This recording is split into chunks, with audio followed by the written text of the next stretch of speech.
That was a reference from Office Space, right? Yes. Okay. Yeah, absolutely. See, you're my people. These two, they never get any more quotes. Oh, don't say that. I'm surprised I would recognize it because it's been years and years since I've seen that movie. Oh God, that's canon. Like that's nonstop quotes.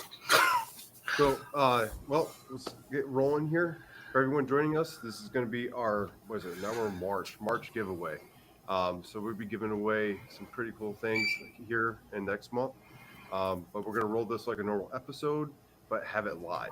So hopefully you guys can stay the entire time. We'll be doing the giveaway later as we talk. So welcome to Asada Station Podcast. Speaking is Josh from North Country Woodworking. Nat from Nap's Naughty Works LLC. This is Tim from Gears and Fire. And then, yeah. Tim, I'm Cody Elkins. I'm with Cadence Manufacturing and Design. I make the Jenny bits. So Uptown Jenny. you probably recognize him from before because we've had him on. Was it 2-3 times? It's been a couple times. Yeah, it's been a couple times. So, well, we're going to learn about his experience here at Workbench Con because we are doing this live from Workbench Con 24. As you can see in the background, we're here in the VIP room. Ooh. Yeah, we feel so special right now. It's so VIP-ish here right now. And we're going to have a few guests dropping by too. So it's going to be a fun, easygoing episode with a giveaway mixed in. And the more people you guys can get on here, the bigger we can give the giveaway. So we're shooting for as many as we can get. So tell your friends, tell your wife to log in, whatever you need to do. Just make sure you subscribe, and we can get that giveaway going. And everyone that's on the story, there's a link tree story, all the things. So if you have a hard time finding it, just go to our story, click the link, find the March live, and that's where you can find this live episode. Absolutely. So let's get this kicked off with, what do you think about Workbench Con? Hard-hitting questions right off the bat. So last year, Mm-hmm. you guys came out, and I was invited to come out last year, and I couldn't make it because I was out doing training in Michigan when I bought the machine. But it was kind of crazy because I felt like I still had a presence here. Mm-hmm. And you guys were so instrumental when I was doing the Kickstarter campaign. You guys were handing out flyers for me. And so I just wanted to, thank you guys for that. Again, like it truly meant a lot, and it still means a lot. Even me sitting down with you guys, just visiting, like it's a humbling experience. Well, it's nice to meet you in person, and we appreciate. I've Yeah. been looking Meet the man behind the legend, so to speak. I think a lot of us, and I mean a lot of us, rely on your bits, and I mean that in a literal sense. Let's be clear. Yeah. Well, so it's kind of interesting. Like you say that, right? But for me personally, I think what really kind of drives me is the core of like who I am and what I believe. I believe that every single human being on this planet has a God-given gift of creativity. Like all of us. And the fact that I get to participate in your God-given gift of creativity, like that's something that's really special to me personally, and that's what really keeps me going, And I can't tell you how many times somebody would buy some tools, and then they would make a sign for a fallen soldier, or for somebody who died in the line of duty, a police officer, and it's like, holy cow, I got to be part of that. That's what makes this community so special, I think, and it's like, wow, I get to be a part of it. So it's not like me being a legend in any way, shape, or form. Like it's the community and what we do together as a whole that I think is just good and wholesome. Yeah. So the maker community is the best community in my personal opinion, because it is uplifting. It's like Nap always says, community over competition. And I think you're absolutely helping us facilitate that. Yeah, well, I believe it. I really do. And so being able to come this year to Workbench Con, like it's crazy because I was kind of starstruck. Because there's all these people. It was like that last year for me as well. Yeah. There's all these people that I've watched and followed and have become friends with over the years, and I finally got to meet them in person. But on the other hand, there's these people coming up to me. They're like, "Man, I'm so excited to meet you," and I'm like, "Dude, what are you talking about?" No, it's the other way around. And so it's been, man, I've been soaking it up, and I've really been enjoying it. You know, but we were kind of talking earlier, so I came Mhm. down a day before, and I got to go hang out with Hamilton at his shop and all the guys from Carveco and Onefinity, and we were hanging out while we were here a day early, and there was like a Napa convention, and I think like Napa Auto Parts, right? Yeah. So we get here, and I think it was like the higher upper echelon of Napa. I don't know, but there was a ton of people here, and they were decked out in like the nicest clothing I've ever seen in my life, right? And I felt like a fish out of water because I'm in like jeans and work boots and a ball cap, and Yeah. and it was funny because like the next morning, people for Workbench Con started coming in. I started seeing the beards and the beer bellies, Oh, and I'm yeah. like, yes, there's my people right there. And so Yeah. so it was just I've been loving every minute of it. The only thing that I kind of struggle with is, you know, I really enjoy talking with people. Hmm. And so I get pulled in one direction, and then I'll be talking for a long time, and then I get pulled in another direction, and it's like man, I was really hoping to visit with that person. And so I feel like I could be here another 2 days just to get to know people. So that's one thing well, it's my first time being here, so I didn't really know what to expect. The first time is kind of hard because, like you're saying, there's so many people you want to connect with. Yeah. And I remember the first time I came, I was running around with my head cut off. He was Like, all by himself. I was literally talking to everyone because you have so many people that you talk to and you want to meet and like sit down and have a conversation with. And any advice I could give you about like the first time, take a breath. You're not going to hit everybody, and then Yeah. come back next year and try to get the other half.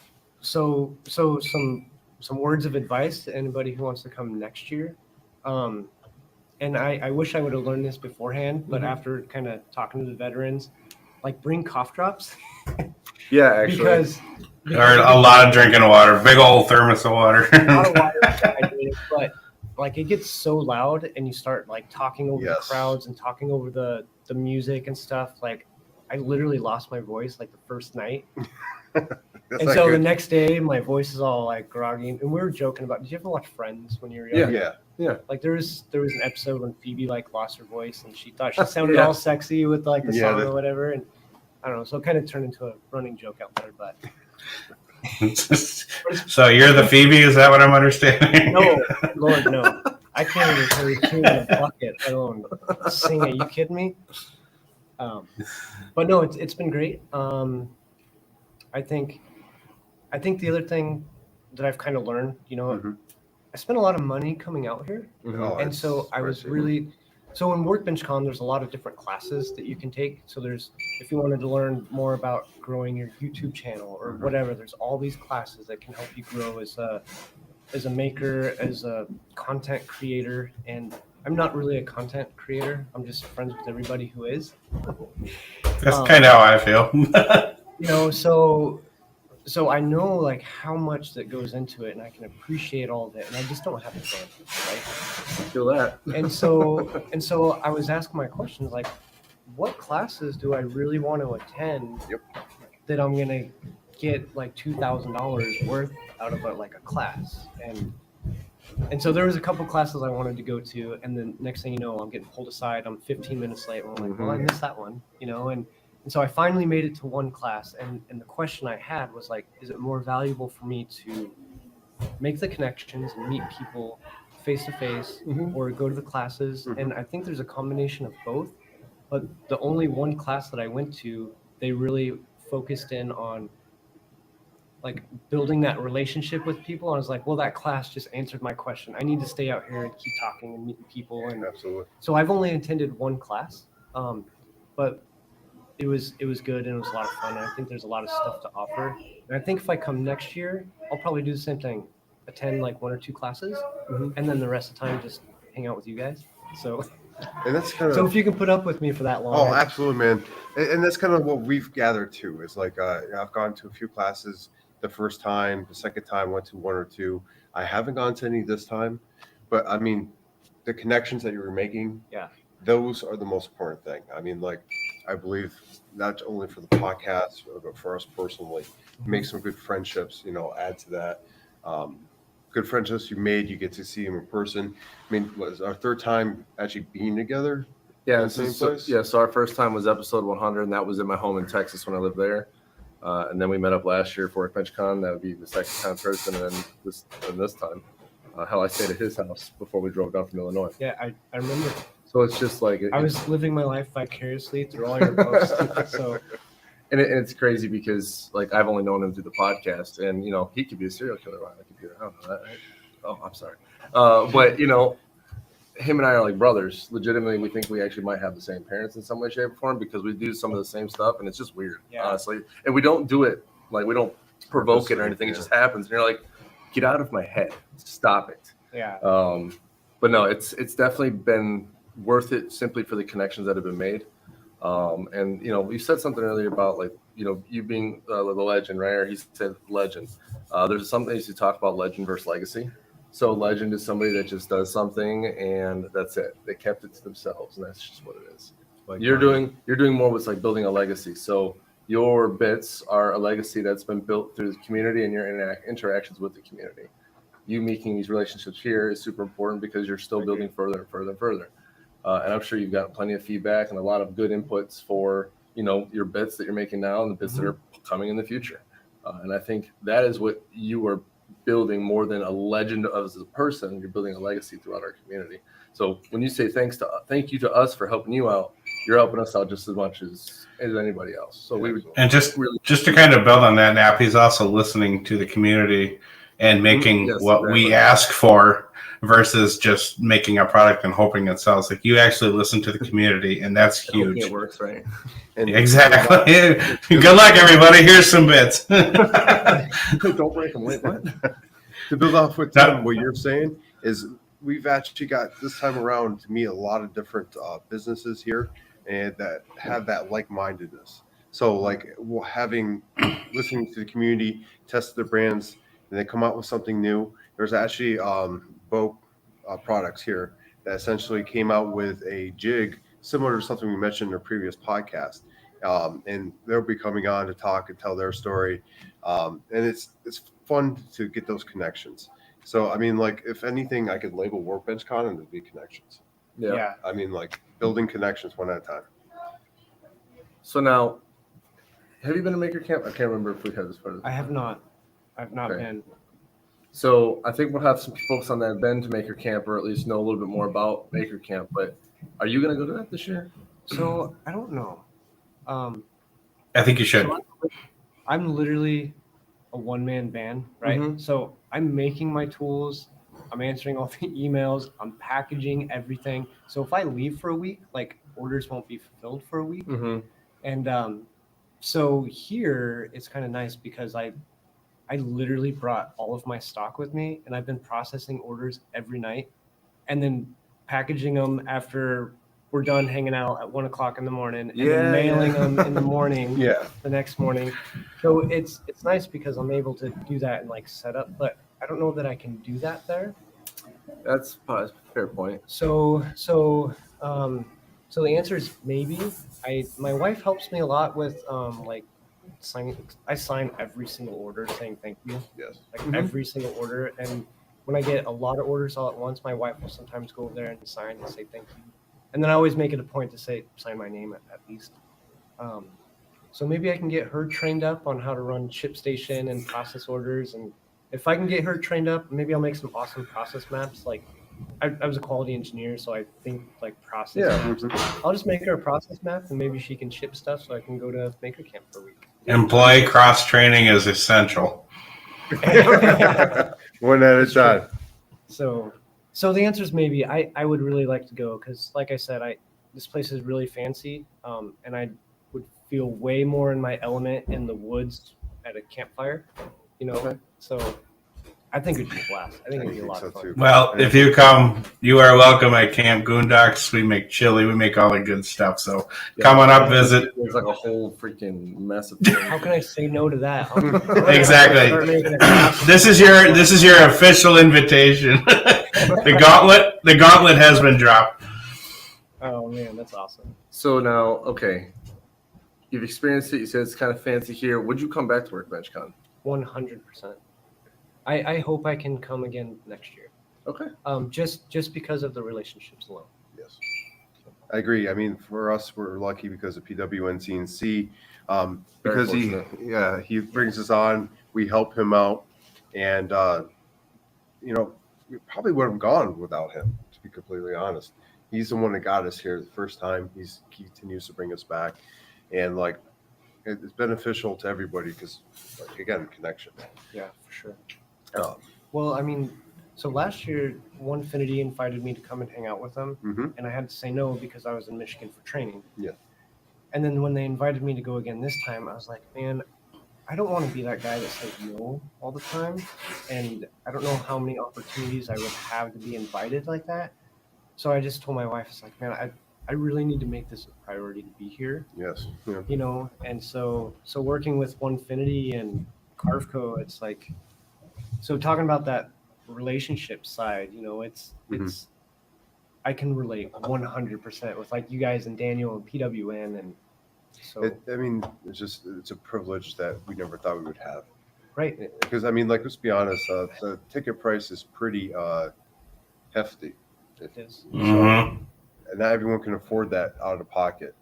So So I have a plan, and there's several people who I'm like, hey, are you going to go? And they're like, no, I couldn't really justify it. So I'm going to start a 12-step plan starting like next month, and just put $100 in an envelope every single month for the next year, and then you'll have enough to come. oh, And absolutely. so if I can, like, that should be the plan. We should tell everybody to do that, Yeah. and just have this, like, I do that, but it's for Christmas. oh gosh. Hey, why? Since you're closer, can you start typing? Actually, Tim, if you don't mind, can you go ahead and run the picker wheel for this this giveaway? Start putting the names that are in the chat, and whatnot, so that way. You good? Are you good to do that, sir? I've never done that. Sorry. Okay. It's hard to see, but yeah, I can go ahead and I can get it on there. Well, we do have another special guest in here. He's kind of behind the scenes. No, okay. He's just watching.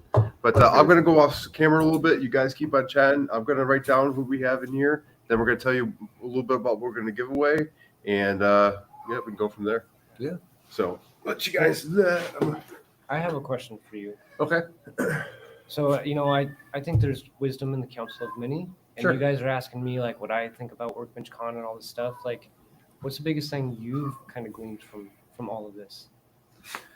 So one of the things you hit on big was the relationship piece and just talking to many different makers and whatnot. But what I like to see is how we have all these different businesses that come out here and they show what they got. But you really start to see that there are so many like-minded people, because sometimes in the maker community, when we're operating and doing our things in our shops and all these things, you see sides of folks that you never thought you'd see. And I'm not talking necessarily always good sides. Sometimes you get a bad taste in your mouth, right?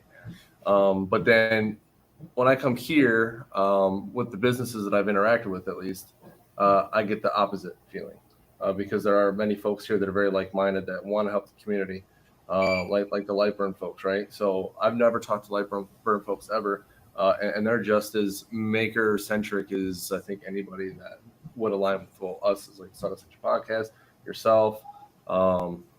So the relationships for sure, seeing the good side of the maker community, because unfortunately I have seen some of the dark sides of the community, right? That aren't as pleasant.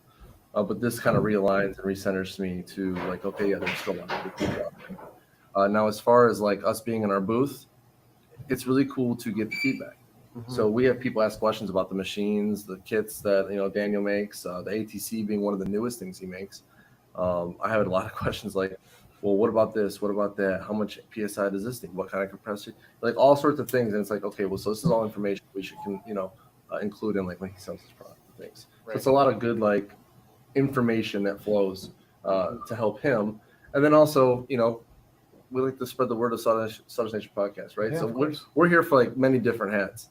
And this podcast has been going for almost 200 episodes. And whether our following's huge or not huge, we still do the same stuff. Yeah. And so another part that I take from it is that there are a lot of people that do believe in what we're doing. So that's why we keep doing it. Yeah. So one person I was talking to, Brad from, Fix This, Build That. Yeah. So I like that guy.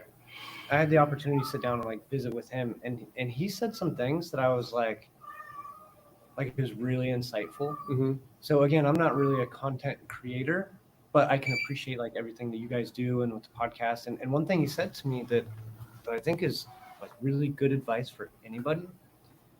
He's like, if you're just chasing numbers and subs, he's like that's not what the important thing is. But he said if you had like 1,000 true followers, you're going to be more successful at what you do having 1,000 like true followers versus 2 million people who just follow, just watch and scroll and look through or whatever. And so it's not even like the numbers thing, but again, it's going back to building those relationships to have that type of following to help set out, do whatever you're trying to accomplish. Yeah. You know, and I was like, that's such a cool like concept and a thought. And I never really thought about it because I don't have subscribers. Right. You know? So Right. But here, to that point, that's meaningful engagement. That's what we're looking for. We don't care about the numbers. We care about meaningful engagement. you know, and so just kind of learning a lot of stuff like that, I thought it was just really cool and insightful. And is that a cat? It is. His cat is joining us. What's the podcast and the cats, man? I don't So- know. Well, and the other thing I'm really trying to make it a point to do too, and I haven't hit everyone yet, but I kind of have a unique perspective of helping set up the booth with like Onefinity and Carco and doing all that stuff. And I know that they worked like really, really hard on it, and they spent a lot of money to do all of that. And so I'm trying to hit up like every booth and just say, hey, you know what? Thank you for taking the time to like invest in this and to set up and to make this available and making my first experience like great. Like I've never done an epoxy before, but I still want to go to Total Boat and just tell them, you know, thanks for being here and like making this a possibility. So Me and Epoxy, we have a terrible relationship. I do some okay stuff, but I just don't. I did one epoxy job actually. So I had this opportunity to do this huge, dude. It was huge. It was like 2-inch thick walnut, Sounds like my kind of project. huge flag, and it was like 1776, and the union was like this big, and so I had the stars 1776, and we did an epoxy inlay, so we had the white stars on the walnut, and it looked fantastic. It looked really good, and it was neat too because we actually put an AR-15 in the flag. Oh, right. So it was big enough to hold an AR. That's It was a very awesome. large flag. So that was the only epoxy job I've ever done. So It's, epoxy's got a lot of good utility, a lot of good uses. I've had my fair share of oopses. Like I've had exothermic reactions where I either put a little too much hardener, and this is before I started using the calibrated pumps that Total Boat has, which by the way are like awesome. But I was doing like the weighing it out, measuring it, and then I was like, oh, I put too much. Oh, I put too much. It's getting hot, and then starts smoking off gassing, and the cup is like melting. I'm like, oh, what did I do? That was a day for chemistry. Yes, it was indeed it's like someone I probably saw on Rescue 911 or something like that. something, and I was just like, what is happening right now? But good. I'm glad that you've gotten a lot out of this particular event. And is this like the first like actual conference you've been to? Have you done other conferences for things like? The only other conference Other than Napa. Yeah. other than Napa, I've been to the homeschool convention. Okay. That's the only other convention I've been to. Oh, homeschool. cool. So, Okay, so that's So this is like the first true like out like in the community type of convention that you've done. first ever. And good. I'm glad it was a good experience because it hopefully will, like you said, get you to go out to other ones. Hopefully we'll see you at Maker Camp because we're going to try to make our first appearance there. I've never been as well. I want to go camping in a tent. Yeah. So I like doing Yes, it. that's my guy. That's my guy. Like, oh, yeah, you can rent an RV. I was like, that sounds cool.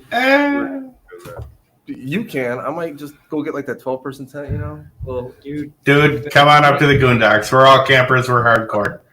they make some pretty nice tents now. My family and I, we try to go camping at least a couple times a year, and we'll go up to Sedona and Yeah. and like it's beautiful up there, and my family is getting like bigger and bigger. Yeah. I have like 3 little girls and a son who just actually moved out, got his first apartment, so that was kind of cool. That's But my awesome. wife and I were expecting another like baby girl in May, so one moves out and another one comes in, and so Oh, I wow. have the big like. Yeah. But as we're getting older and I have like little ones, my wife's like, camping is awesome and having the really nice tent is awesome, but it's so hard for her to take care of a 2-year-old in Yeah. a tent. Or she's like, okay, maybe Yeah, we're I looking testify to that. start looking on OfferUp and see if we can find a used like camp trailer that we can take. And I was like, perfect. We'll have the girls camp in the tent outside. And we can... Yes. So Yeah, we. I remember when my first daughter was 9 months old. We went camping. It was a little chilly. We made it happen, but 9 months, Tim. yeah, Brave man. I think we just became best it's friends. camping. It's not hard. Like people in the days of yore camped with their kids. Essentially, come on. Sure, I don't care about camping with kids, but a 9-month-old, like, I have a hard Right. time with this 2-month-old. The only thing I always thought was kind of funny because we did the same thing. We took our kids when they're really small camping too. Put a pack and play in the tent. Yeah, like, yeah. Wow. But have you ever been like hunting for coyotes or anything like that? Well, I tried to hunt for deer, but got a ram. And a Ford. And a Ford. Okay. So Yeah. like the calls when you're calling in coyotes. Collateral. Make sure That Ford never had a chance. When you're calling in coyotes, it always reminded me of like a crying baby. Yes. And so I always thought that was kind of funny. Going camping, we have a crying baby. Like our coyote's gonna come in. I don't know. It's gonna attract more crying babies. I guess I'm weird and kind of think like that, but Sorry, I'm doing all the admin stuff. Yeah, we're it's okay. I'm over here talking No. homeschool and camping and coyotes. I don't This even is know why what we, is. okay. That's why we do this. We're good, Yeah, I man. mean, it's about getting together, connection, right? Giving back to the community and getting to know people. So like, that's everyone here. Like Tim, he loves camping. I love camping. I'm sure people that do what we do, a majority of us love camping. We work with wood. Yeah. You know what I'm saying? The base of that is, going into the woods and enjoying nature. Testing the durability and Exactly. putting it back home with its friends. I seriously thought about going out and doing like a live and just going up to a tree and just touching it, and it'd be like a maple tree, be like, this is the most beautiful pine tree I've ever seen, and just act completely normal and continue on and mislabel every tree I see and just Nice. see what happens. It would Nice. blow up based on the fact because people are going to correct you, right? I mean, like, you ever want to know what a piece of wood is? Say something completely idiotic and call it something different. You'll And know that what you that will means in like 2 minutes. You will light up the responses, the comment section. You know what? I'm gonna test this theory. I'm gonna put something stupid on mine. I don't have a big following, right? But I'm gonna do it, and I'm gonna say like, I'm gonna save it. But there's gonna be a wood that we all know and love, but I'm gonna call it something dumb, and I'm gonna see what reaction I get. Do pine, So- it'd be like, this is the most beautiful walnut I've ever seen. It's got to be like an obvious thing. So full disclosure, there's been times where like I made like a short reel or something, and it's 11 o'clock at night, and my eyes are like half open, and like I'll accidentally like misspell a word or my grammatically like incorrect, and Yeah. I post it, and somebody's like, "Oh, it's your, not your," and I'm like, "Oh, whatever." love that like argument. autocorrect, right? You know what? It's Well, feedback. now I just say if I do that, I'm like, that was on purpose because I want people to start, engaging in the There you go. comments, so that way. It's a Yep. feature. Yep. So I can't It's a figure out the feature. algorithm. So if I make a mistake, I'll say that I did it on purpose to get more Yeah. interaction. That's perfect. I hear to hear, folks. Just do something wrong so people correct you. Yeah. Equals engagement. It works. Unfortunately, people like correcting other people. I think it's funny. So, I mean, I do too. I think watching people get super spun up about something that's super simple. I don't know. I find some kind of joy in it. Yeah, So- it's pushing big red buttons. It's always fun. oh yeah. So everyone that's here, with this giveaway, we're going to change it up a little bit so we can kind of spread the love a little further. Today, we're giving away a $50 gift card to Cody. Cody's Jennings Bits. That way you can go on there. You can buy whatever bit you want or multiple bits, depending on how you purchase those. And then the next giveaway, we're going to give an additional $50 gift card too. That way we kind of spread the love a little bit. More than one person can win that gift card. And they can, if you haven't already experienced his bits and how superior they are to other ones, that's what we're trying to do, right? We're talking connection. And the best way we could do that is make sure that everyone gets a little something. And I'm gonna tell you firsthand, when he came out with the Jenny bit, I was looking for, the compression type deal, right? Because it got the up and the down, or in this case, it's down and then up, because that's how you built your geometry, correct? It was that very first 0.1 is a down, and the rest is an up Well- to eject chips. Is that how that works? Well, so being in the community and being a woodworker and having like these machines, like Mhm. I think that that's one thing that really helped me, well, develop and do what I've been doing. You know, you have all of these other really big bit manufacturers, Mhm. and for years, you know, the maker community came, you could get your CNC machine and you would buy what works, and they make great tools and they've been working for years and years, but they were always geared towards like industrial machines because that's what they had before we had hobby grade CNC machines. And so after having my machine for a couple of years and just doing all the stuff that I was doing, especially from the production side, because I run a lot of production woodworking. So I try to build processes that are repeatable and scalable, Mhm. and I build a lot of like fixtures, and I'm trying to make them as efficiently as I can. And so, and I hate sanding, so that's when Me I too. started using those other compression routers because I didn't want to do as much sanding, Mhm. but my machine couldn't handle a 300,000 depth of cut and whiskey barrel wood, right? And so on the Jenny bit specifically, you know, I designed my tooling to have a really short upcut portion Okay, yeah. of only like zero point 0.1, you know, less than an eighth inch, and then there's the transition to the down shear, and in doing so that way, it created it to where the minimum depth of cut required was only an eighth inch. And on my belt driven machines, I can do an eighth inch depth of cut all day long. You know, so I really started designing my tools for guys like us and building more rigidity into the tools to make our processes better and Mhm. faster and stronger and all of those things that go Yeah. into it. And you can honestly see that with using your bits because, like any other bits I've used, I have to slow down. And it encouraged me to actually speed it up and get. Yeah. And it's awesome. It's scary, but it's awesome because they're not that strong compared to what other CNC manufacturers Right. use. So there's always that, what's going to happen, belt break or whatnot. But I mean, like touching on the scary part of it, though, that comes from a lack of knowledge, so to speak. I just bought my first CNC yesterday. I want to get this thing going. This guy sells bits. No, I'm saying like as an example, right? Okay, I just bought a CNC. I'm getting these bits from Cadence Manufacturing, but how fast do I run this thing? So, like, can you kind of touch on the educational side of it? Like, I mean, do you have things on your site as far as feeds and speeds? I know one thing that always kind of bugged me from the get-go was like I always find feeds and speeds, but as you kind of mentioned before, there's no or a very small amount of information regarding depth of cut. It's always that third thing that people forget about. Yeah. So one thing, and again, I cannot like thank you guys enough. Thank you the community. So all the tools that I developed, I was doing it for personal use to make my process better, and then I shared it with you guys, Mhm. right? And then as I started releasing other tools, I was sending the tools out to everybody and having them test it to develop the best ideal feeds and speeds for our machines. So it wasn't just like me, it's literally community tested and approved, right? And so working with other people, you know, Mitz has been absolutely instrumental, man. Mitz is so, I love Mitz. He's been so helpful.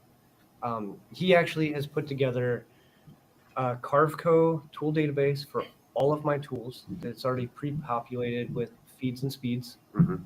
And I also now have a Vectric tool database Yeah. Mhm. downloadable. And that's all on your site. Speeds, and it's Yep. all on my website. And so the nice thing is working with everybody and then kind of tuning it. You know, it's kind of the baseline because there's a lot of different people who have different machines who buy my tools, and some machines can run them way harder and faster than others. Mhm. So the published feeds and speeds, they are a little bit more conservative, but it's a good baseline to start. But my encouragement to you is like start there and then develop it for works best for your process because every wood's a little bit different. You know, like the grain, like there's so many different variables. It's hard to say, okay, use these feeds and speeds and they'll work forever because that will never be the case. Well, it's a No. good And Right. point. I mean, It's a like good starting what Tim was hitting on was essentially like if you bought a CNC, bought your bit, they know that they can use those because they have been community tested. and then like people have been using it longer. You know, I'm still conservative. Sorry, I don't. I point at you, but I meant to go this way. But He hasn't found that full send feature yet. I found the full send feature since we've been here. yeah, I found out, Jenny can go 600 inches per minute at about 1/8 of an inch, and it worked wonderfully. you didn't even So- touch it. So here's You didn't make an ornament? No, not even close. so I've worked in manufacturing like my entire adult career, right? And so when you're setting up like a big 5-axis machine and you're machining like more aging steel or even like aluminum, the better that your setup is and the more rigid your actual work holding is, like all of that's going to help, right? Mhm. So more of those variables that you can manage on the front end before you send it, like that's always going to help, Yes. So like I always tell people, whenever you're cutting something, tool projection like is really important. hmm So if you have an 1/8 inch compression router and you're only holding on to a 1/4 inch and it's sticking out, 2 inches, and then you try to send it at 100 inches a minute, like you're gonna break your tool just Yeah. from the tool deflection, So stick your tools as far up into the collet as you can go. And I always, and this was drilled into me for years and years working in machine shops. I put my tools all the way up to where the flutes like start, Mhm. so I have the the minimum tool projection as possible. It's always going to help your process. when And you're you, running. That's a great tip for anyone first starting with CNC. Not even Yeah, first starting. well- I mean, because not to interrupt you, but I got some of your bits. I was using them, tagged you, and you were actually looking out. Like I didn't have it all the way out. I had, just too much a bit.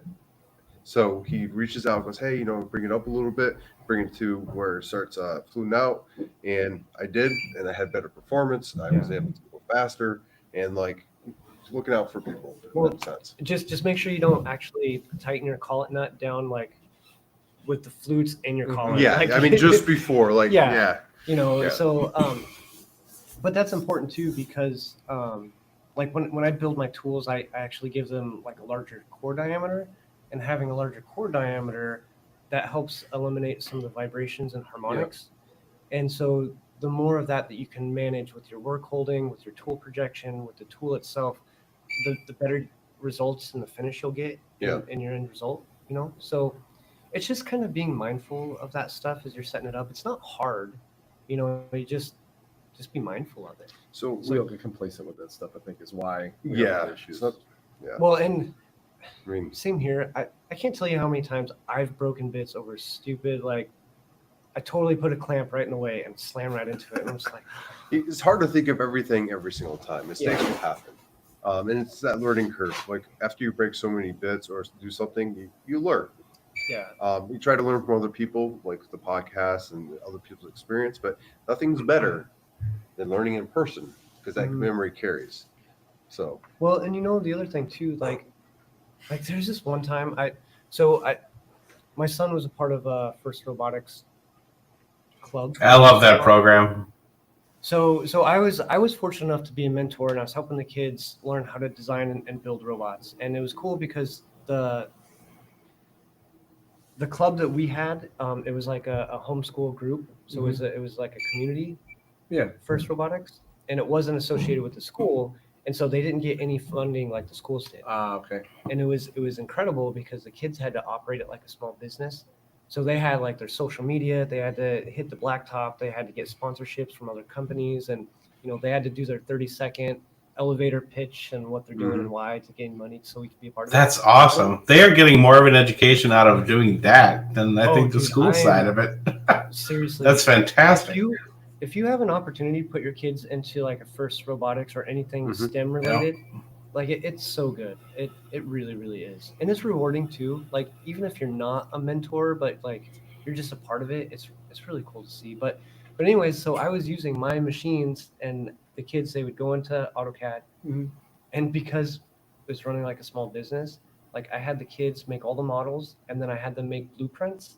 And then we would take the blueprints, and then I have the kids make all the individual parts to print, just like a real machine shop, right? Yeah. So they can learn how the real world works in manufacturing. That's pretty cool. Well, so we were using my my machines to do a lot of these stuff, and I was going out and I was buying like Amana bits and Mhm. you know and Expensive. Yes, they there was are. one time, so I was cutting this like acrylic, and I had this like 1/8 inch O flute, and I Mhm. was going over there and I was picking up my X, Y, and Z, and I hit the joystick on accident, and I broke it, and I'm like, no. I might have done that one. And it was like late at night, and the kids needed the part the next morning, Saturday morning. And so as soon as the wood store opened up, I went and grabbed another one, and I did the exact same thing twice in a row. Oh, Oh. And each tool was like $50 a piece. yeah, it's $100, and we're gonna go. And so I know the feeling of like breaking a tool. And so kind of one of my I don't know, personal convictions is having like Amana quality, but on a 2-car garage budget because I'm an end user of my own tools. So I when like you talk that so much. On a Budget. 2-car garage budget. That's fantastic. Like, well, so like when I'm you're stealing talking that. about That's good. breaking bits, like I've been there, I know the feeling, and so if I can help the community and see those little things, maybe give little tips here and there, like yeah, it sucks breaking tools and it Yeah. hurts my soul. So But it helps too because educating is part of what the community does, right? yeah, And we do it in such a way where it's not degrading. It's we all understand we make mistakes, and for the most part, people take it pretty good. If you say you reach out, Yeah. hey, I saw this, blah blah blah, and you have to use that as a learning curve. We don't know everything. We might have learned something wrong in the process. And if like Nap sees, hey man, I saw this. If you do this, it'd be this much better. It'd be this structurally better. I'm not going to be all. You can't take offense to that. You saw something, you let me know. That's helpful. It is Right, I delivery. mean, I will say delivery it- matters. But It's just like when you make a project for a customer is allowed to have critical feedback, but Yeah. that's also something we welcome because how else are we gonna get better if we never make a mistake, right? So if I make a mistake, call me out on it because otherwise I'm just gonna keep making the same mistake. yeah. so real quick, we do have a couple of questions I want Cody to answer here in the chat. So I'm gonna scroll up here. Let's see. I'm trying to find it. Platte Valley asks, "Can I use these bits in a regular router?" Yes. So there's a lot of guys like in the Shaper Origin community. Mhm. I have a lot of people buying, especially like my 2-flute down shear Yeah. cutters and using them on their Origins, and they absolutely love it. It works well for them. The only thing I just keep an eye on the RPMs. Heat is the number one thing that will break down the cutting edge on any carbide tool. I don't Mhm. care what the brand is. If you're burning up your bits, it's going to go dull and you'll risk getting a horrible finish or breaking the tool. So as long as you keep a good eye on just make sure your bit's not getting really hot, you should be fine. Make chips, not dust. Exactly. Yeah. You want a nice healthy chip. You want a fluffy chip. You don't want to see a lot of like sawdust from your router. The 1/4-inch tooling is a lot more forgiving.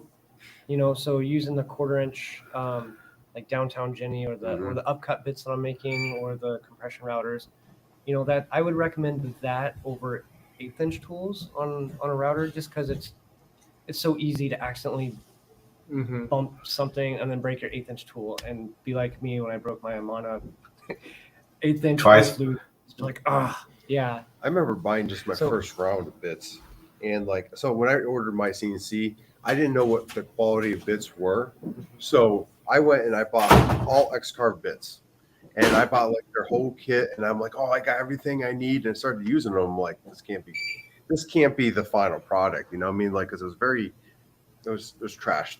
The bits I was using were trash. And then I talked to AJ, and he's like, "Hey, check this out." And I bought the first kit, and it had like the 60 degree, and it had like the down cut and an up cut. And I'm like, "Awesome!" And that's the first bit I broke. The most expensive, like $160 bit kit I bought, and I broke one of I think the 1/8-inch bit, and I'm like, So I feel that pain truly, and I broke plenty since then. But it's definitely one of those things beginning in the CNC world to pay attention to and listen. So Well, and I think something else I think it's important to point out. So that's a great question about like the trim routers and routers, right? Mm-hmm. So I put the zirconium nitride coating on all of my tools, and the reason why I chose that is I don't remember off the top of my head the actual hardness of the coating, but it has a really high like wear Mhm. resistance.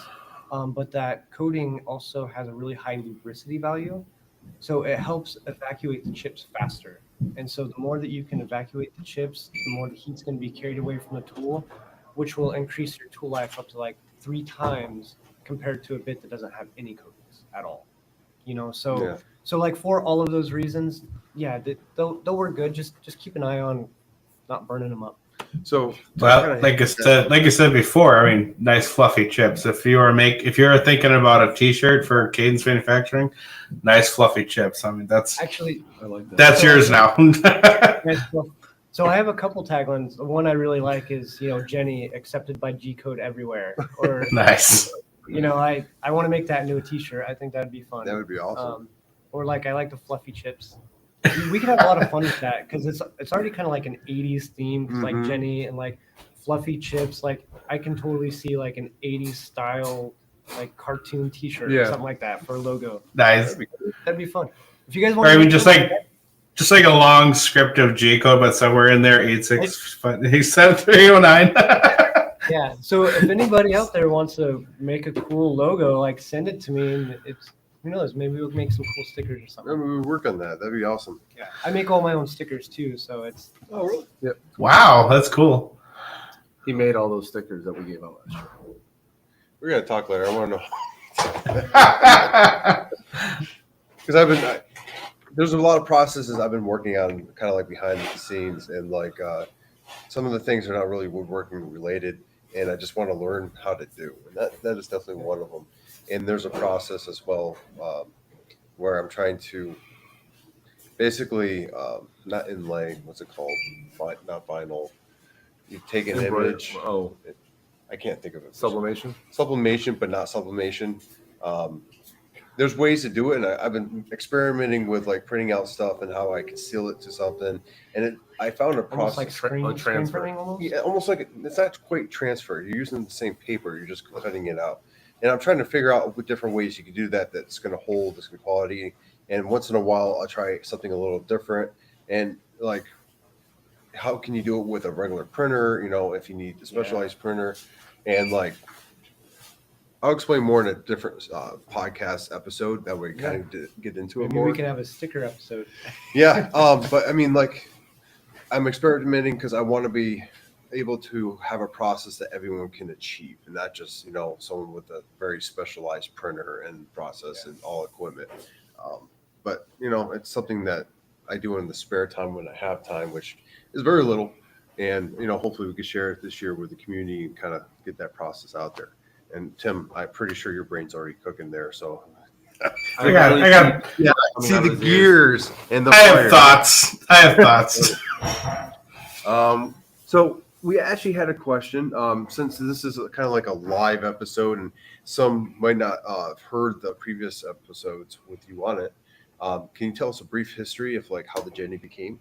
Yeah, and I'm sorry I'm talking your guys' ear off. No, I'll try and no. keep it as like This is good. This is gold. Yeah, we enjoy. I'll try to that. give you like the Reader's Digest version. So again, I worked aerospace and defense my entire career.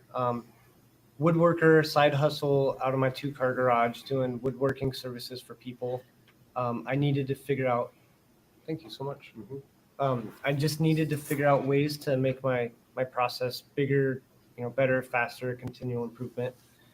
And then I was having rigidity issues with my belt-driven machines. Thank you. And then I started designing my own tool geometry just to help make my process better, and manage the rigidity issues I was having on my machines. And then the other thing too, like being in the community, like when I first started making some of my tools, I had some people reach out and they're like, "Oh, it'd be cool if like maybe you could try this or maybe you can try that." So even in the very genesis, like having these types of conversations, like all of it led into the very first Jenny bit that I made.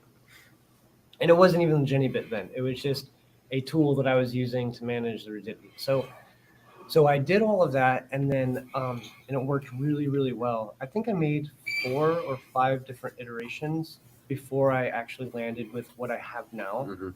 And it took some time and money, but it was I don't know, it's like I'm a maker, so I just like did it. And Yeah.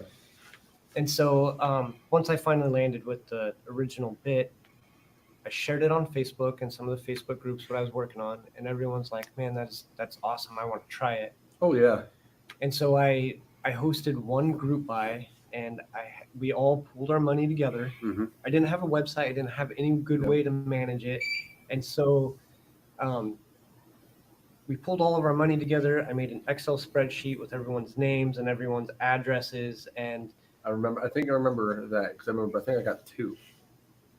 I don't know. Maybe it was the second order you did, but I got 2 of them when you initially came out with the Jenny. so I was doing all of that. Well, when I went to have the tools made, I had to give it a part number.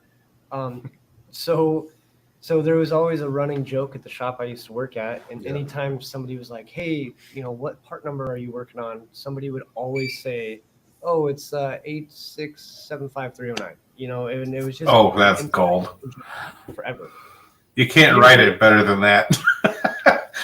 Well, so when I had to give it the part number, I was like, I don't know. So I was just like 8675309. And so when I launched the group buy, the community saw the part number, and everyone started calling the bit Jenny, and the name stuck. And so now I have a whole Jenny line of tools. And then the cool thing about it is after that first bit, people started asking like, "Oh, well, can you do an 1/8" compression Mhm. router? Can you do a tapered ball nose? Can you?" And so I started developing these other tools, and then I would let the community submit names, and then they would vote on it, and then whatever name was chosen, that person would get a free tool or whatever. Absolutely. Yeah. And so like every tool that I've developed and released and shared, like I haven't named any of them. It's all been from the community. People, Like- you letting the community do that. I mean, they have ownership in it as well. And Well, it like, makes it fun Yeah. and kind of exciting, and kind of because so from my perspective, it is literally like a grassroots community thing, and I think that's special, and I don't ever want to lose that. exactly. Yeah. I mean, that's part of the reason why I sign every single like pack slip. Saying Yeah. thank you. Like it's just important to me, and so I never want to lose sight of that. If I keep chopping wood and pushing forward, and if I have the opportunity to grow my business, like that is one thing I will never ever let like go away. It's important to me. So that's like the Reader's Digest of like how I started doing what I was doing and how I shared it with you guys, and then the rest is history. And yeah, so I think that's about it. I'm still developing tool geometry and thinking outside the box, like the downshear V-bits. Everyone said it couldn't be done, and I was like, And well, you why did it. not? I remember the first day Nap told me about he had a downshear V-bit, and I couldn't wrap my head around that. Like, what are you talking about? And then he told me about yours. Like, I bought one like the next day. I ordered it from your site. Like, I had to have this. It was a lifesaver. It's such a huge time saver. And the thing is everyone's like, and maybe it's just like the old school, perspective. Like, you always have like the old machinists, and then you have, and they're set in their ways, and they're like, especially with compression router bits. How many people give me a hard time that I say, hey, 1/8" minimum depth of cut, you're good to go. And then you have like the traditionalists, and they're like, no, you can't do that. You have to do full pass, 100% depth of cut. That's what a compression router is like designed for. And I'm like, and so I don't respond to any of that negative stuff on, Yeah, I on don't blame you Facebook. there. It's a waste of I time. don't. But that's like, to me, that's kind of like going to Ford and saying, hey, the roads say 65 miles an hour, and you built a race car, and you're not allowed to drive that fast because we've been doing it for so long. And it's like I kind of designed my own personal tools so that I could cut pockets and Mhm. profiles. Like, Yep. it's not a magic bit that like does everything, but for me and my process, I literally designed it so that I could cut pockets, and I could do profiles, and I can do it in steps, and it works really well for my process. And so anyways, I'm still developing tool geometry and thinking outside the box and trying to solve problems. Like the downshear V-bits, I saw so many posts with Ormask lifting, or Yeah. so a lot of people would ask me to make their unions for them because they didn't have a CNC machine, but they were building flags. and they would give me wood that was already pre-painted or pre-stained, and I was having problems using older V-bits Yeah. where it was like getting some chip out Yep. or it was kind of ruining the paint or whatever. And so I'm like, how can we do this better so we don't have to sand a Mhm. V carve on a pre-painted whatever? Yeah. And then so I started looking into the downshift V-bits, and I came up with the 60, the 30, and the 90-degree groovy Jennies, and it's worked really, really well. And I think it's I love helped a lot those of bits. people. I really love those bits. Yeah. They're going when I install the ATC. Those are already dedicated spots. I use them. Yep. So I was actually talking about that. Talking with Cody, I want to build like a little cabinet just for his bits So, because yeah. they used. I have quite a few bits. I think we all have a variety of bits, but I haven't used other than my 60-degree bit because I have not got that one yet. But I mean, like I use your bits for everything I do. Man, I do a lot of honored. cutting out. I do a lot of pocketing. So I mean, that's primarily what I'm doing. I haven't done a lot of V carves recently, but regardless, I digress. I wanted to do a little nice cabinet that goes next to the CNC, just Yeah. so I know exactly where they are. Because I had a what is it, mini Jenny run away on me. Yeah. He was like, I look. Remember, I was because what I did is I went down and I actually took down all the speeds and feeds of like an imported into Vetric because I just got Vetric at the time, and then I took all of my bits and I actually put them on a like Excel chart so I can go and easily reference with links where I can get them if I break them and whatnot. I overorganize sometimes, and It's a good thing. and I had it with me because I was reading, what bit it was putting inside. Got all my bits back in the same place and just disappeared. I still haven't found it. Oh my he gosh. probably vacuumed it up. Yeah. Eighth inch bit disc. I was like, where did my eighth inch? Where is it? And then I looked around. I was like, well, it could have fallen on the floor. I literally tore my DC open looking for it. I found it. It was halfway through the bag. Oh, no Sawdust. I was like, how did you get in here? I don't know if it's in my like office area or if it's in my shop. And I don't know. I'll eventually find it, I'm sure. But yeah. Well, dude, if you're anything like me, you'll be like eating an M&M or something, and one falls on the ground. You'll do one of these and look down there to grab the M&M, and then you'll find it. Yeah, be Like- right next to it. It'd be like I've been stepping on it almost the entire time, Yeah. not even noticing it. It's Yeah. just the way the back So, crumbles. but kind of going back to like just the tool geometry thing, I think another important thing, I started 2.5 years ago. Yeah. And I s- Thereabouts, yeah. I About was 3 in years ago. I was in San Antonio when you yeah, did that. you were. Donald just joined us. Donald Starr. I don't know. So we know who's going to win the giveaway. No. Yeah. Hey, I haven't heard from him in a while, so I'm glad to see him up on here. And I'll make this quick because I think it's important too. But I'm up to like 13 different tools now, and working in manufacturing, like the only way I can really describe like all of this, I really think it's been like a God thing because, man, to go from like a thought, a concept, an idea, a prototype to Mhm. testing to manufacturing and then in the hands of consumers, man, that takes a really long time. I've worked in the industry, and it takes a long time, and there's a lot to it. But every time there was an opportunity to like start the next bit, like everything was already kind of in place. It was like already in order, and it was easy for me to kind of go to the next step. Yeah. And like I said, it was like a total God thing. And it's funny because I'll meet people out here, and they're like, "Man, you've been such an inspiration." And for me, it's like, because I've been in it and it's been like one step at a time, Mhm. I don't feel like I've done anything extraordinary, because it's just been like, there's a problem, I had to find a solution, and then I go on to the next, and then go on to the next. And the next thing you know, like 2 years go by, and then all of a sudden there's 13 tools that have been like released, developed in the hands of consumers. And that's almost unheard of in the world of like manufacturing, In such a and- short time, yeah, absolutely. in such a short time. And so like that's also been like a really exciting like journey because I don't know what to expect. I've never Yeah. done this before. I'm Yeah. like learning as I go. But you also have your background, your manufacturing background to kind of help you with that too. I'm more impressed that you have the infrastructure in your 2-car garage to make these awesome bits. Like, I'm really curious about your whole setup. So I was actually gonna have my CNC grinder in my garage originally, and I thought it would have been really cool for about a month. But I think my wife would have got really upset hearing like air compressor and tool changes, and Yeah. so I actually have since then moved out of my garage, and I have a little 1,000-square-foot shop in Tempe. Mm-hmm. And you walk in and there's like wood and it's like stacks of crap, and then I got like my Shapeoko, and then I got my Onefinity, and I got my Thunder Laser, and then all of a sudden there's like this huge like CNC grinder. You know, it's like and I'm Everybody, already meet Big Brother. yeah Yep. He's Meet the taking guy we all aspire to be. and I'm already like out of room already. I was like, Oh holy my cow. gosh. So, That's a good problem to have, though. I mean, Yeah, 'cause that's a great problem. well, you're doing, man, and we're glad to see Yeah. you doing as well as you are. well, I couldn't have done it without you guys. So like literally, I couldn't do it without the community. So it's you. The thanks really needs to go to you guys.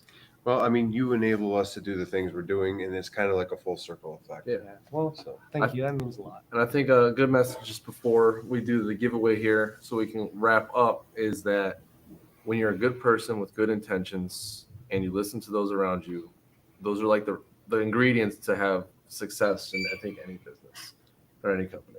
you turned me up because that's absolutely the truth, man. And thus far in this 2.5 years of business for you, I've watched you go from prototype to what you are now, and it's been an outstanding journey to watch. And I think it's a privilege that we even got to be a part of it. So we appreciate Yep. you letting us be a part of it Well, and helping spread that, especially last year. Last year, I was like, this dude's really trusting the outcome of his Kickstarter on guys he really doesn't know. yeah. So, and we appreciate that. And you know what's funny? Like coming to Workbench Con, my wife's like, "You're gonna go meet a bunch of dudes from the internet," and I'm like, Yes. Yeah. "But it's totally different." Dudes will say, hell yeah. Like, we're family. Like I've talked to these people so often over the years, like I literally feel like it's like family, you know. And so anyways, that was kind of funny, but yeah, I literally it's, you know, a lot of thought, consideration, prayer went into it. Quit my full-time job. Yeah, I can imagine. Burned all the That's- ships. Like I'm all in. There is no other option for me. Like it's here, and so I have no other choice but to just Yeah. keep, like I said, chopping wood and pushing forward, and just doing right by the community, I guess. So So the last question I have for you is, I'm trying to decide how big that cabinet should be. oh my gosh, I don't even know. I'm gonna build 50 spots in there, okay? And every time I get one, the year it comes out, I'm gonna put a label and the year. Label in the air. That'd be It's the same thing we do for ornaments, Josh. Well, these are not just going to be ornamental. They're going to be ornament. I'm going to be utilizing them. But like, I never really been truly excited about bits until like you came into the picture, because you have like you changed the way we use bits. Like you listen to the community in such a way that like you're coming up with things that said it couldn't be done. You did those, and you continue to listen, and you come out with new bits. It seems like every time I talk to you. So it's And then China swoops in and totally rips me off. oh yeah, well, they're That's- always listening. So Listen, all I'm telling you is this: I don't get hurt feelings, and my soul doesn't leave my body when I buy bits anymore. So there's that. yeah, that helps. You know what's funny though? Like, so those knuckleheads, man. So I made my very first V-bit, the downshift V-bit, and then China totally ripped it off. And in one aspect saw of it, like it's kind of it's not every day you get to say China ripped you off. So for me, it's kind of like a feather in my It's cap. also a badge. But on the other hand, I'm like kind of bummed out because I'm like, guys, it's just me by myself in this shop, and I'm just trying to, you know, do stuff that's good for the community, and then they rip it off. But you know what those knuckleheads did? They ripped off my very first design iteration, and I've since then changed it. Like, I think I'm on my third rev, and it's gotten better every single time. And they ripped off my very first design iteration, so I know it's not. Mhm. It's crap, Yeah. you know. But that this should speak volumes to what you're doing. You know what I'm saying? Yeah. Like Yeah. that should. Give them the seeds. You get the fruit. Yeah. All right, folks. Hey, check it out real quick. So I got the picker wheel here. Everyone's here. It's not going to be on the laptop this time around just because, well, Cody's our witness here. yeah, is our witness. And what I'm going to do is I've already got a spin name. So there's more spaces so that way it goes around and has more things to pick from. If it hits a spin, I'll respin. If not, then whoever the winner is the winner. Before we do that, can you guys give us some numbers? First number in the chat, we're going to sort it that many times. So drop that number. Meow. First one I see is 4. Anita. 4. All right, here we Nailed go. it. So I'm going to sort 1, 2, 3. And confirm. It was 4 times, not 5. 42. There we go. Matt. No, The answer to life, universe, and everything. it is. All right, here we go. So I'm going to hit the spin. The $50 gift card to Candidates Manufacturing. And the winner is Kumo. Kumo. Kumu. Congratulations. Dude. There it is right there. Kumo, yep. Yep. So Kumo wins the $50 gift card. We will get that to you as soon as possible, probably when we return from Workbench Con. There's a heavy lift to get us back. We got to drive like 8-some hours tomorrow. It's gonna be fun, and I still got to get on a flight. Yeah, I'll be sleeping. Nap will be napping. That's what I do. But hey, so in closing, well, congratulations first of all. Thank you all for joining us. This was awesome. It was not impromptu. Everyone heard about this, through the episodes and whatnot. But we were quite busy with the booth, and we didn't get a story out in time. But all of you still joined us, so we do appreciate that. And Cody, we appreciate you taking time out of your day, and from the folks from 150, because we know we're here for that with them and helping them out and talk through their booth and whatnot, and just sharing the good news that is the Jenny Bits. But we appreciate your time and having you here. Man, So. likewise. Like I said, I'm honored to be here. I really am. So thanks for out of everybody you could have talked to, like you guys wanted to hang out with me. You've been slotted for this from the very beginning. We were doing month out, and I essentially was like, we're going to have you here. We want to sit down with you and have that real conversation because, talking online is great because you can see each other, but there's also that real live, interactions. It's been great. Gotta get Tim over here. There you go. Next year, right? Fingers Yeah. crossed. Start your 12-step program now and start putting cash in it. I'm just gonna take all my Christmas money and then put it in Workbench kind of money. My kids don't need presents. It's okay. Oh my gosh, never mind. I love you, We but can make ornaments out of the broken bits we have. Oh my But with that, you got any parting words for anybody? no, just thank you guys. Well, thank you for coming on. We highly appreciate it. And anything? I think we gave everything we got. We know make the community stronger and everything that goes with that. You guys hear say it every time. Don't shy away from asking questions, and we'll always be here for you. Yeah. Just like folks like Cody have been for us. So until next time. Actually, I if I can, I would like to Yeah, add one more absolutely. thing. I really want to see your guys' podcast grow and flourish. So share this with a friend. This episode, get it out there. I'd love to see it grow. Yeah, I So- appreciate it. We So would that'd be highly good. appreciate We it. would also like to see it grow. Share the podcast with others. Tim, what do you got, man? Taking a nod from Cody here is be humble and make things with integrity. It's one thing to make stuff. It's another thing to make good stuff, but it's a huge thing to make good stuff with feedback from the people that you serve. So nice job, Cody. Thanks you for doing what you do. Thank you. Amen. So with that, thank you for listening to the Sawdust Nation podcast episode. Get out there, make the connections. They're going to be worth it in the short term and long term for everyone. And go make some sawdust. So with that, Sawdust Nation podcast. Out. Yes. Okay, bye. See you later. Have a nice time. Bye-bye. Nap, drink more coffee. I heard you were up pretty late last night, huh? Honestly, yeah, I was up late, but it wasn't anything too crazy, So